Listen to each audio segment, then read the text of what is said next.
He says, "What's that?" I said, "Oh, that's my dive watch, sir." He says, "Take it off." Sergeant, what? He goes, "Don't wear your watch to scuba school."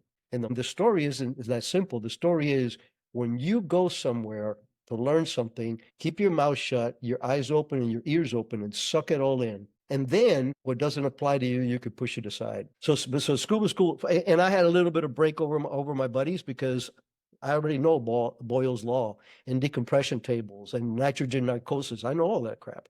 Now these guys are trying to memorize all this kind of stuff. We went from there to jump school, which was for us, it was really a joke. We were there with a group of Marine recon guys that had been in scuba school with us, and we got into we'd be doing PT, and at the end, they say, "Oh, all right," and then they would go, "And one for pararescue," boom, and then recon guys is one for recon, and of course commander finally comes on and says, "Cut the shit out because the regular guys are dropping dead and you guys, so cut it out or you're all going to fail." So the esprit de corps that comes from bonding with people like that. Some of my teammates and classmates are still to this day, the ones that are still alive, a couple of them have passed. We're still tight because it's a bond you can't break. Yeah, Well, there's something about suffering together. and then you go to SEER school. And from there, we went to SEER school.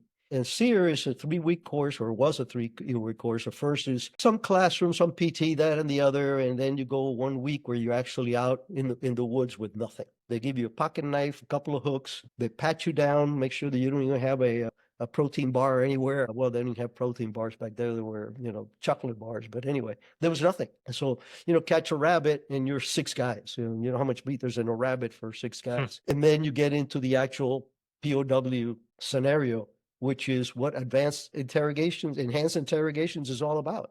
When the whole dilemma with enhanced interrogation post 9/11, my boss Jose Rodriguez was he was the director of operation, but he was the head of CTC at the time. I told him, I called him back. I said, "Listen, I'll remind you, this is what we go through. Every single soft individual and every fighter pilot goes through SEER.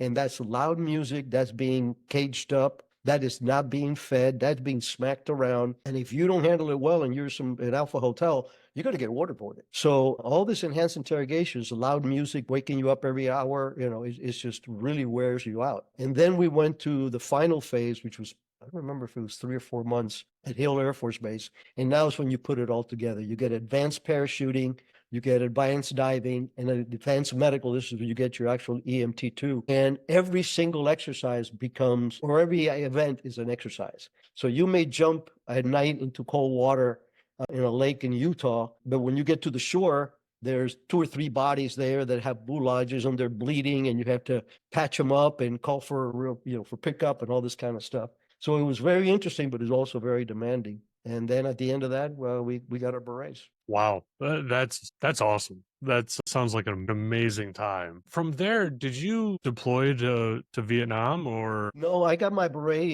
in early 73, and by then Okay. Vietnam was pretty much winding down. So I did 2 years active in Homestead. Well, 1 year training, 1 year active in Homestead. And at the time, post Vietnam, the attrition in the military and the intelligence service was incredible. I mean, they were telling people, "Look, why don't you go in the reserves or get out or whatever, because we're shrinking. We're having to shrink." So I stayed in the reserves until 74. Well, no, I stayed in the reserves till 1980, but I stayed in 74 when I was still pararescue reserves. I applied for, well, I didn't apply. One of my teammates, much senior than now, he was an E8, was actually the captain in the local fire department, Miami-Dade Fire Department, and he was the head of rescue. So he told me, he says, "Man, you got to try out for this. You're going to do it. You'll breeze through it, but you got to do this a good job." So I rode rescue for Miami in the 70s, which were the gang years, the cocaine gangs, boys, whatever it was.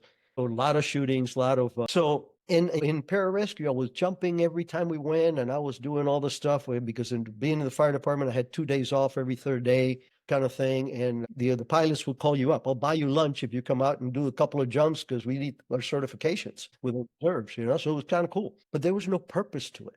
It was training for training's sake. I wasn't making a difference, and I wanted to make a difference. I was making a difference in the paramedic side of stuff, but that's very different. And there's some very traumatic things. There's a couple of them in the book that I still, wake up at night sometimes thinking about those.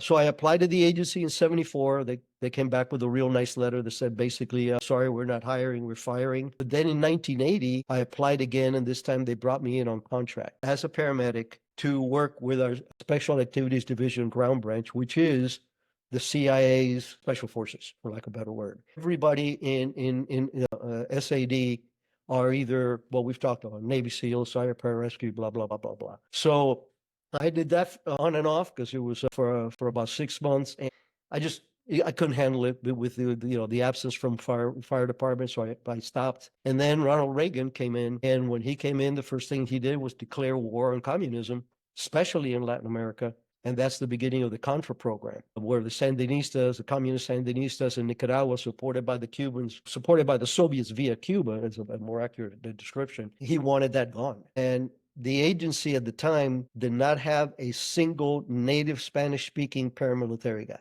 Wow. Great paramilitary guys, and they had great Spanish speakers, but Spanish speakers were not military, and the paramilitaries weren't native speakers. So everybody scratching their head. What was the name of that PJ? Blah blah blah. And that's how I got in. I completely backdoored it into the agency because when they called me, I'll never forget it. I had just come back from a long run. I had just gotten divorced, so I was not in a happy place, and I just come back from a 7-mile run, and I'm soaking wet, and the phone rings. And it was somebody from headquarters. And Russ says, "Hey, Rick, this is Russ. We got something for you. Are you interested?" I asked him. I said, "Is it contract or is it staff?" He says, "No, this is long term." I said, "I'll take it." He said, "Don't you want to know what it is?" I said, "No, I'll take it." I was at headquarters on Monday. This was on a Thursday. I was at headquarters on Monday going through physicals, and I already had the polygraphs because I had worked on contract with them. And literally 2 weeks later, I was in the Contra camps in Nicaragua with no adult supervision. I was there for 3 1/4, a little over 3 years, Monday through Friday, sleeping in a jungle hammock. And for the first 14 months of that program, I was the only gringo in the camps because that's why the title of the book is Black Ops. Black Ops is where the American hand has to be hidden. And I could pass as a matter of fact, I was there as a Honduran major, intel guy with the Air Force. That was my cover. So people tell me, I said, you did 3 years sleeping in a jungle hammock. I said, I never woke up in the morning and said, oh man, I'm still here. No, it was the best. I mean, I had some fantastic jobs, but for me, that was probably the most enjoyable. And now that I have time for introspection, I realized that the reason was, I lost everything. My parents, I lost my country, I lost my horse, I lost everything at the age of 10 to this monster. And now at the age of 30, I'm not only a CIA guy, but I'm a CIA guy helping these guys fight that same monster. So the job satisfaction was incredible for me during that period. Plus, I had fantastic bosses. Ray Doty, who was my main boss, was arguably the best boss I ever had in the agency. Yeah, that's like a full circle moment. Like you were ran out of the country and now you're back there fighting the enemy that you were not even arguably, you're definitively too young at the time to fight the enemy, and now you're back with all this training and a totally different background, totally different person, and you're going against that enemy. I mean, I would imagine that that's like the most fulfilling thing that you could possibly do. Payback's hell. Payback's hell.